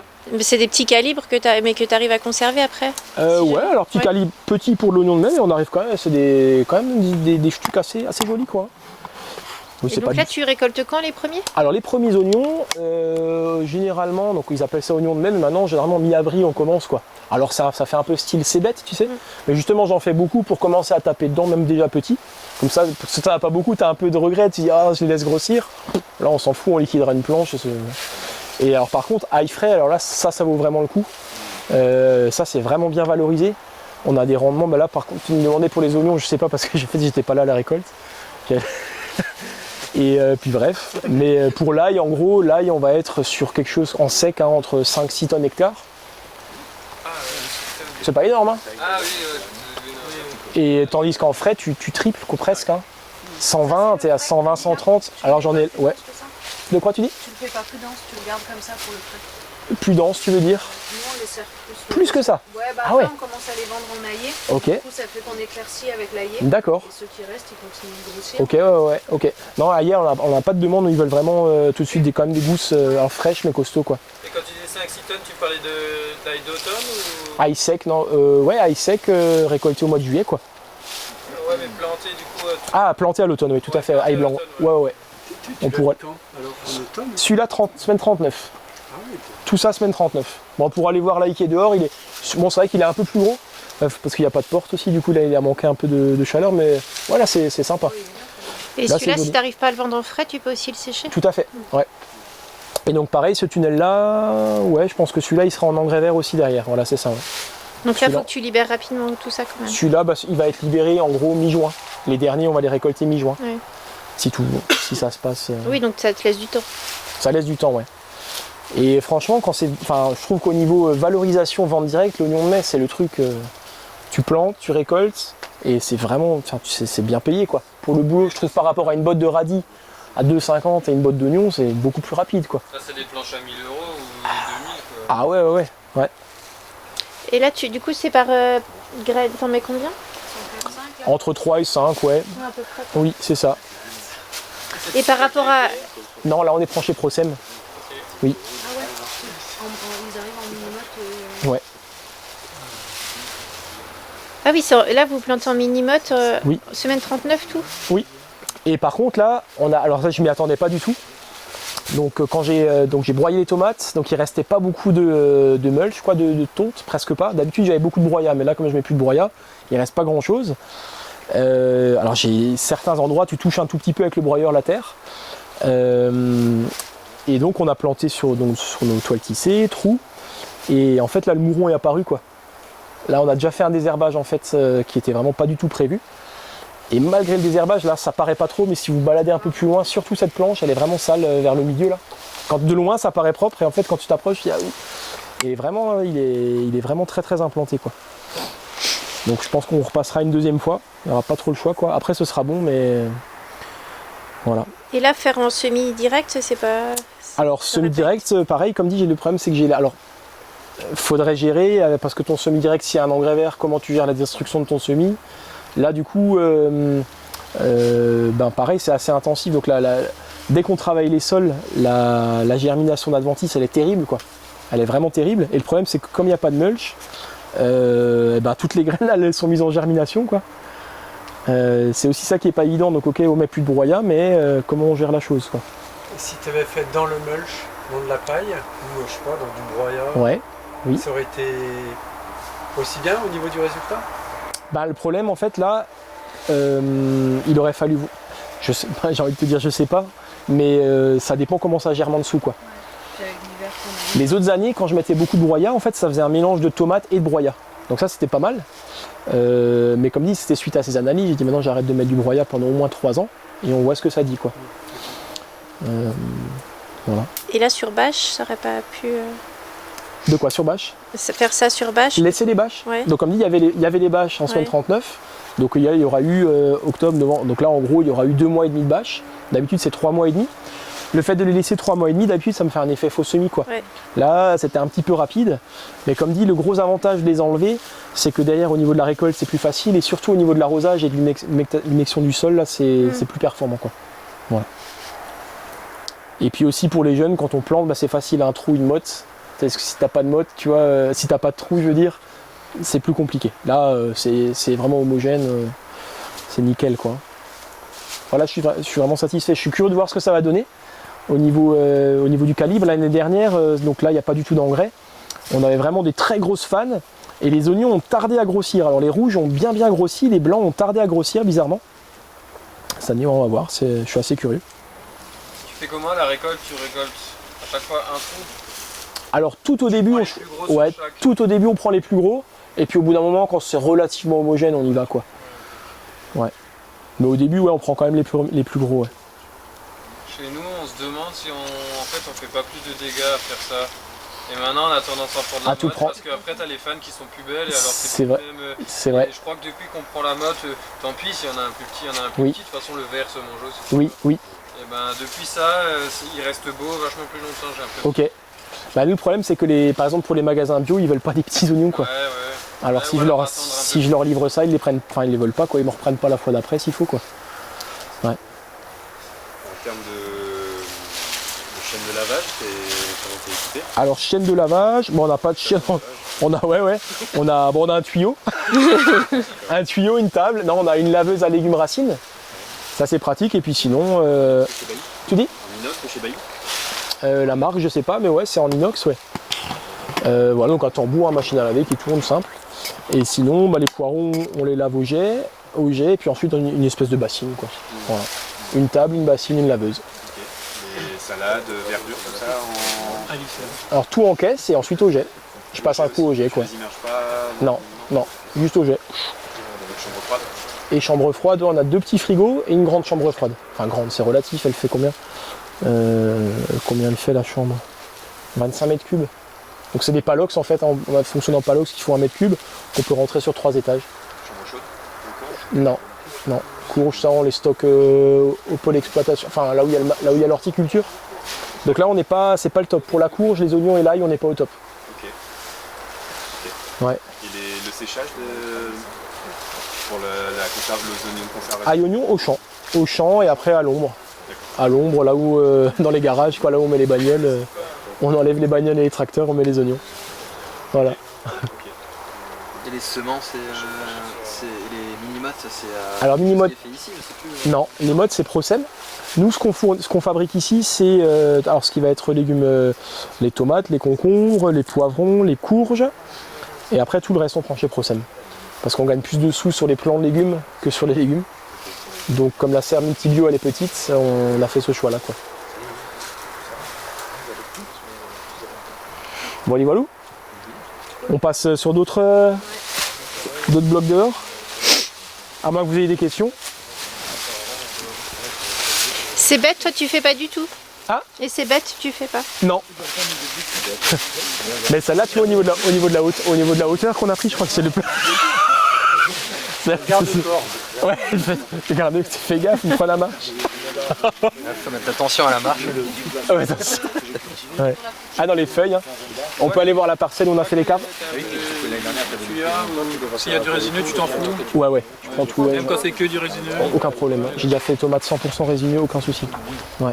L'ADEME, ils ont plusieurs PDF où ils parlent de ça et ils ont fait plein de petites analyses sur l'origine du bois. Ouais. Et en fait, ils disent qu'il y a même des trucs où, par exemple, sur le nombre d'espèces de vers de terre, ils voient plus d'espèces dans le résineux que dans le feuillu, par exemple. Sur le phosphore, je crois que c'est bien aussi. Enfin, je sais plus exactement, mais en gros, ils disent qu'il n'y a aucun problème. Bah là, j'ai suivi les préconisations de Jean-Pa en fait, où il disait que tant que c'est pas incorporé, il n'y a aucun souci. Si c'est la vie du sol qui s'en charge, c'est bon. Par contre, si tu incorpores du résineux, là il y a peut-être un petit risque d'acidification légère.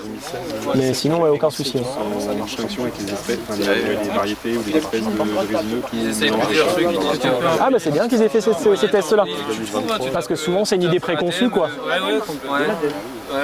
Ils mettent le truc en ligne sur internet, les PDF, c'est assez ludique en même temps, c'est de la pédagogie aussi. Oui. Et ils te mettent toutes les génial. études, c'est super intéressant. Et puis surtout ça nous arrange bien parce que...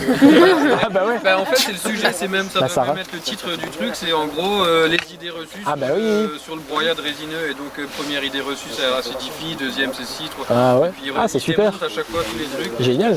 C'est comme cultiver sous les noyers, c'est pareil quoi. Ouais. Ça fonctionne quoi. Ok, on peut aller voir une autre parcelle. Après on peut aller voir l'itinéraire poireaux là, comme on avait fait les poireaux avec la poinçonneuse de benne là, ça peut être intéressant ça. Poireaux c'est pareil, t'as aucun butage. Poireaux aucun butage, ouais. Donc là ici on a fait les carottes cette année. Alors le précédent avant les carottes c'était l'oignon. Donc oignon, pareil sur broyat, sur toile tissée. Après donc attends là on est en 2023, donc 2022 on a fait les carottes.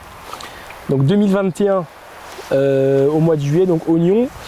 Et derrière la récolte d'oignons, donc pareil il reste, donc généralement les oignons on les fait sur à peu près 15-20 cm de broyat. Et donc il restait à peu près 10 cm, on a semé l'engrais vert à la volée, c'était pareil, qu'est-ce qu'on avait fait comme mélange? Ouais, triticale pois, un peu de févrole. Et donc là, ça a passé l'hiver, et donc début 2022, on avait donc un petit engrais vert qui devait faire 15-20 cm avec un peu de broyat, qu'on a occulté. On a occulté pendant 10 semaines pour semer nos carottes mi-juin. Et avant mi-juin, on a désocculté pour venir mettre à peu près 7 cm de compost. 7 cm de compost de déchets verts. Donc ça c'était la bennette. Donc finalement c'était pas mal, bon c'était fastidieux à faire, mais surtout le gros souci de le faire à la bennette, c'est que on a dû mettre à peu près 5 bennettes par planche. Et en fait le sol était tellement meuble que on a commencé avec une différence entre ça et la planche, et puis on a fini avec 20 cm quoi. Et du coup les bords de butte, c'est là où ça s'est enherbé finalement quoi. parce qu'on n'a pas réussi à mettre du compost dessus. Donc comme dit, on a fait 4 planches avec de la nantaise, de la dolciva et puis un petit peu de carotte couleur, de la blanche, de la jaune et de la rouge. Franchement c'était vraiment un beau résultat. On a fait un seul passage en désherbage, un passage manuel. Donc en gros à 2 là sur 8 arts on a mis 3 heures, c'est tout ce qu'on a fait quoi. 6-7 cm de compost. C'est pas trop dur à tenir en arrosage ça justement. Si alors c'était très sec, là j'ai arrosé quotidiennement quoi. J'ai arrosé quotidiennement et d'ailleurs c'était un peu emmerdant parce que j'avais mis qu'une rampe au début et il y avait un qui fonctionnait pas bien et en fait il y avait un vent constant d'ouest et du coup il y avait un jet cassé qui fait qu'il y a une zone là où ça n'a pas bien levé quoi. Je sais plus si tu avais parlé juste de la paille de lin. Ah oui, bah oui, tu m'en avais parlé, ouais, à mettre sur le compost, et que malgré le truc, ouais, c'était... C'était chiant là, essaye, tu verras. Oui. Ok, ouais, ça, c'est bien que tu me le redises. Les déchets de miscanthus à la place, comme on en a chez... Oui, c'est vrai. Ouais, avec Jérémy Dittner. Il fait du miscanthus? Oui. Ah ouais, super. Et les déchets, a priori, ça doit pas être très cher, quoi. Ok. Super. Donc ouais, là on a mis en désherbage, on a mis 3 heures à 2 sur la parcelle. L'autre intervention qu'il y a eu, c'est mettre le filet anti-insecte et l'enlever. Et en récolte, donc là on a récolté à la main et à la fourche. Et on était sur l'or, c'était pas ouf non plus, à peu près 300 kg à l'heure. 300 kg à l'heure, mais comme dit derrière, on enlève 40% d'écart de tri, donc pas bon quoi. Combien de rangs là sur les planches? 5 lignes. Ouais, 5 lignes par planche, ouais. 5 lignes par planche, donc on a fini notre récolte de carottes. Comme je l'ai dit, ça correspondait avec le moment où on a arraché les tomates là, du tunnel 3, donc on est venu sortir les pieds de tomates pour pas perdre la matière organique. On a semé l'engrais vert dessus et puis j'ai passé un coup de broyeur quoi. Et là juste à gérer comment l'enderbement des passe-pieds alors? Bah là on a désherbé à la main quoi, ça faisait partie des 3 heures quoi. Voilà, et donc là c'est le triticale pois, il y a un tout petit peu de févrole ici. Parce que c'est pas le même mélange ou c'est passé quoi? En fait c'est le triticale pois et j'avais un fond de févrole donc j'ai dit hop sur celle-là je mets un peu de févrole avec quoi. Ouais alors pour les doses. Il a fait des ricochet. Ouais, alors sur les dosages on est x3, x4 quoi. Là faut pas. T'as en tête les kilos à l'hectare? Tu dis? Les kilos à l'hectare du mélange? Là je suis sur 600 kg hectare ouais. Ah oui, quand même. Bah c'est pas ouf hein, ça fait x3 hein. Ouais. En fait un x3 il est vraiment valorisé parce que alors déjà il y a plusieurs trucs, c'est que la pression d'adventice elle est vraiment terrible. Ça veut dire que partout, vous voyez, il y a du. En fait, dès que c'est pas très dense, les autres adventices s'installent. De deux, on va pas être sur des pousses très longues puisque ça va sauter début mars. Voilà, donc finalement le surplus est pas. Et là, t'as arrosé? Bon, si j'ai arrosé, c'est qu'une fois au début mais je crois pas que j'ai arrosé sur celui-là.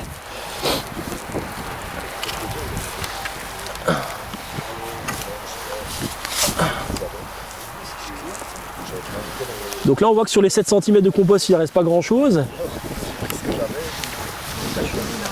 Ouais. C'est joli mais on voit que ça manque de racines quoi, hein, c'est comme en tunnel. Hein. Bah après c'est toujours pareil, les engrais verts si... Ah, voilà c'est ça, c'est ça. Ouais, il fait un peu plus froid qu'en tunnel. Ah on voit bien les belles nodosités là, c'est joli. Hein. C'est joli. Donc la racine elle se développe juste en fait entre le sol et le broyat. Quand on voit la racine comme ça qui n'est pas descendue. À ce stade là ouais. À ce stade. Après si tu reviens en mars-avril elle va descendre quoi. Oui mais là ce sera détruit. Là ce sera avant ouais. Ce sera donc oui. C'est un engrais vert, il n'y a pas eu de racines qui sont descendues. Non, tout à fait. Ouais. Parce que détruit trop. C'est ça. Mais avant patate, tu vois, le fait c'est que ça aura quand même généré des exudats. Ça c'est quand même important. Et puis un bon couvert pour l'hiver. C'est pas inutile, c'est juste que quand on le détruit trop tôt, il n'y a pas le travail. Tout à fait. Tout à fait. C'est ça. Mais là sur la patate, du coup, on est coincé. Du coup, semé quand? Alors celui-là, on l'a semé fin octobre. Ouais, fin octobre. En gros là, les derniers que j'ai semés, je les ai semés mi-novembre. Un peu plus petit là-bas. C'est vraiment de semer, même si c'est tout petit, si ça fait comme dit, une toute petite couverture, En fait, les seuls endroits où on sème pas d'engrais verts, c'est les premiers primeurs qu'on met en culture où on va travailler les sols, quoi. Sinon, on a semé à peu près partout, quoi. Et quand c'est semé tard, est-ce que ça a vraiment une utilité? Parce que quand on prend le prix de la semence, qu'on fait x3 par rapport aux quantités, qu'on va le détruire tôt après, un truc qui est tout petit, est-ce qu'il ne faut pas mieux rester sur la base? Bah, tu gagnes quand même. Hein. Alors c'est un choix. Après, c'est vrai que du coup, sur les Voilà. Bah, sur les semis-tardis, j'essaie de faire en sorte que justement ceux-là, je peux les amener plus loin. Tu vois, par exemple, mi-novembre, j'aurais pas semé un truc si je sais que je travaille pour mes patates début mars, quoi. Ouais. Celui-là, fin octobre, ça va. Tu vois, là, je suis sur une biomasse comme ça, sur une installation comme ça, je trouve ça assez satisfaisant. Après, c'est vrai que sur un truc ric-rac, la question se pose, ouais. Quand tu payes la semence. Ah, mais voilà. Bon, après, si tu vas chez les collègues paysans, alors même si c'est moins diversifié, c'est des prix largement plus abordables que dans le commerce, quoi. À l'époque, on était sur alors certes des très beaux mélanges, mais c'était vite 3,50 €, voire 4 € le kilo. Là, c'est pas du tout les mêmes prix. Hein. Ah ouais, c'est sûr. Ah bah oui. Ouais. On va voir encore les poireaux, ou je sais pas si vous avez d'autres... Au niveau de l'irrigation, comme tu as augmenté la matière organique, est-ce que tu as changé la stratégie d'irrigation? Ouais, bah on irrigue beaucoup moins. On irrigue beaucoup, enfin quand je dis beaucoup moins. Ah, au niveau de la stratégie, alors dans l'idéal, j'aimerais beaucoup passer sur plus de goutte à goutte. Après, c'est des investissements qu'il faudrait faire, qu'on n'a pas fait jusqu'à présent. Mais tu vois, tout passer, le problème c'est que sur un art, tu mets direct 200 mètres de goutte à goutte, quoi. Dans une planche, il en faut 4 si tu veux bien faire, quoi. Donc 5 planches, 1 kilomètre sur du céleri ou du chou, quoi.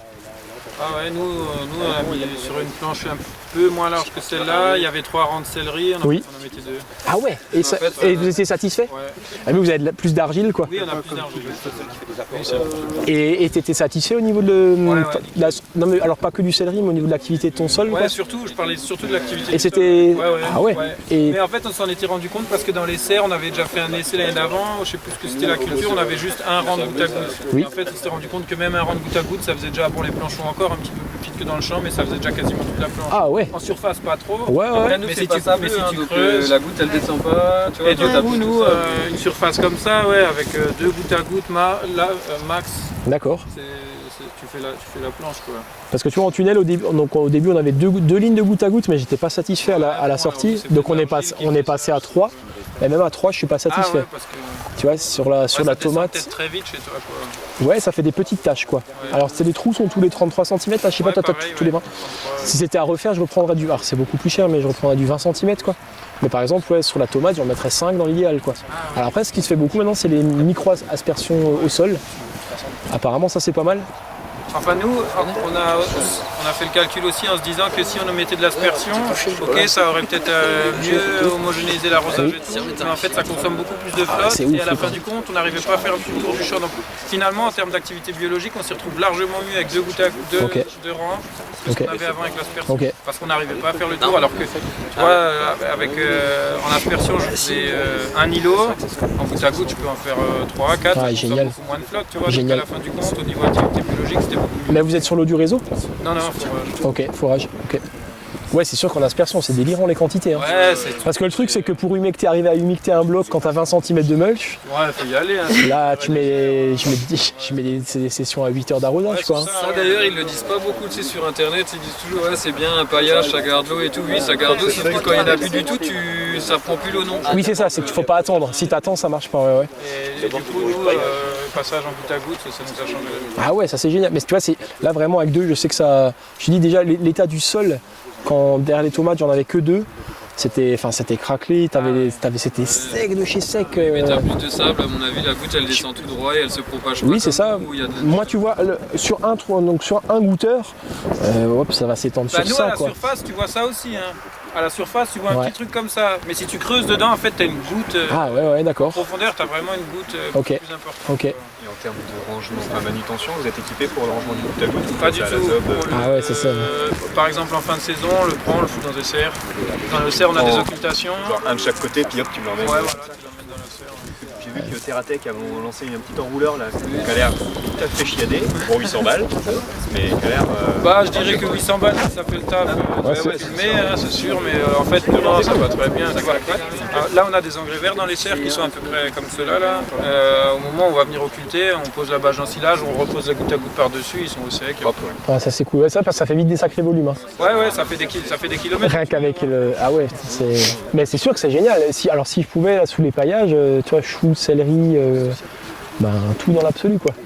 Mais c'est l'investissement, quoi. Et avec le temps, est-ce qu'il faut réduire l'irrigation en ayant plus de mulch ou plus de matière organique? Tu as constaté ça? Ça oui, c'est-à-dire que je viens moins souvent. C'est-à-dire que quand j'en mets vraiment une très grosse dose, parce que pour humecter et le paillage, déjà je m'assure que avant d'occulter, mais comme dit sur le sol sableux, c'est que le sol soit trempé, que le mulch soit trempé, et là j'occulte.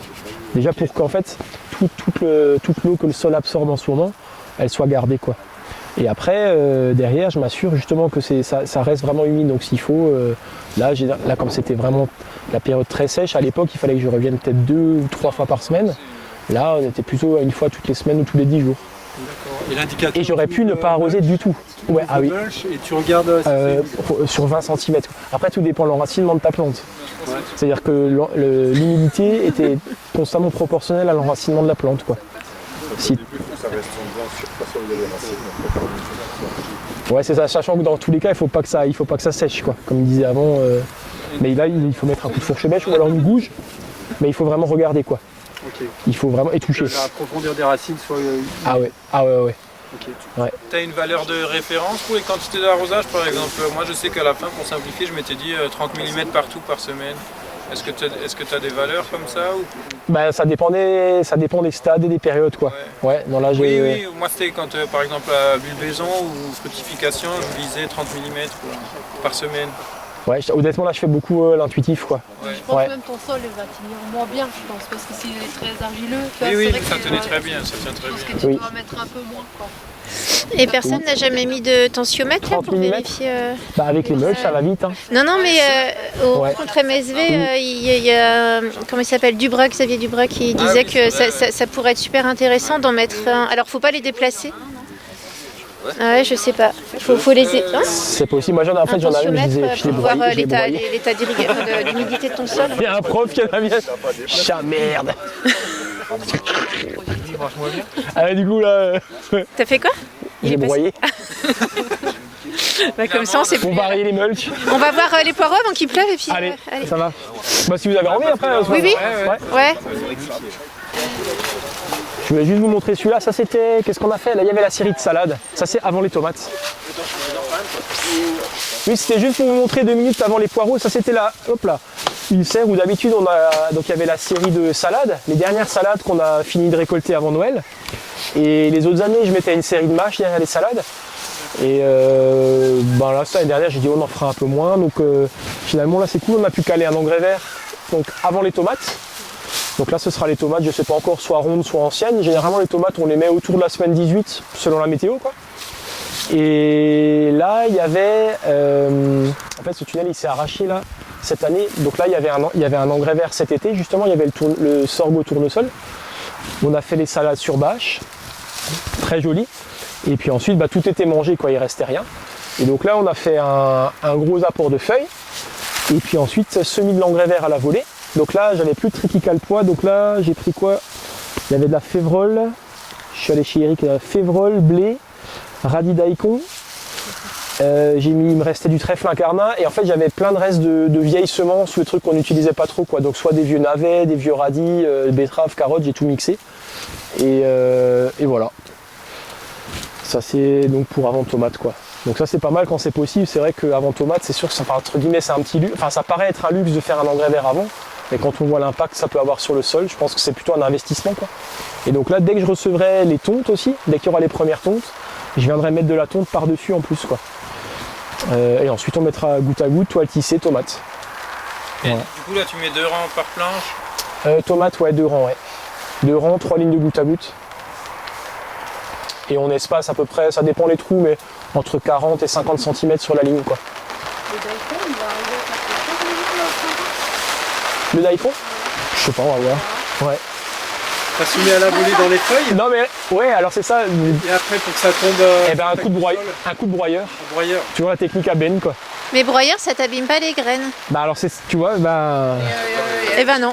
C'est qui a dit ça aussi au... Ah bah franchement cette technique elle est géniale. Moi c'était la grosse impasse du truc quoi. Je dis bien comment tu fais pour semer.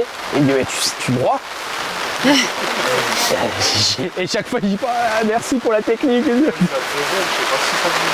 Hein? Alors il y a peut-être un peu de casse, après honnêtement c'est. J'ai toujours eu des très beaux résultats. Parce qu'en fait. Ouais, et en fait comme c'est pas pure graine comme t'as le mulch avec, je pense que ça amortit un petit peu quoi. Ouais. Et conseille pas de le passer en vitesse lente.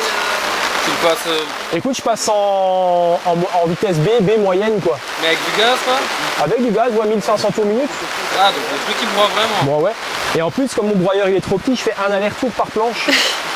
Ah ouais. Donc tu vois, bon, il y a peut-être 10% qui est pété, je sais pas. Un broyeur à couteau ou à couteau, ouais. À feu, ouais. Bon du coup comme il flotte, c'est vrai que franchement là, le poireau en fait c'était l'itinéraire donc avec la, je sais pas comment elle s'appelle, c'est une machine qui fait les trous quoi. Ouais, trous voilà. Et ça vraiment c'est vraiment super quoi. Donc là on a mis un engrais vert, du foin, de la paille.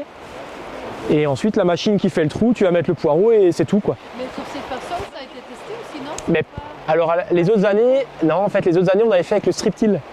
On n'avait pas encore cette machine, ce sera testé cette année. Mais c'était pas Guillaume qui l'avait construite mais... Non, c'était les strip-till. Non, c'était une machine à trous avec un vélo, je sais pas quoi. Sylvain, je crois, le stagiaire. Non. Enfin non, ce dont tu parles avec le vélo, c'est comme un strip-till manuel à la main.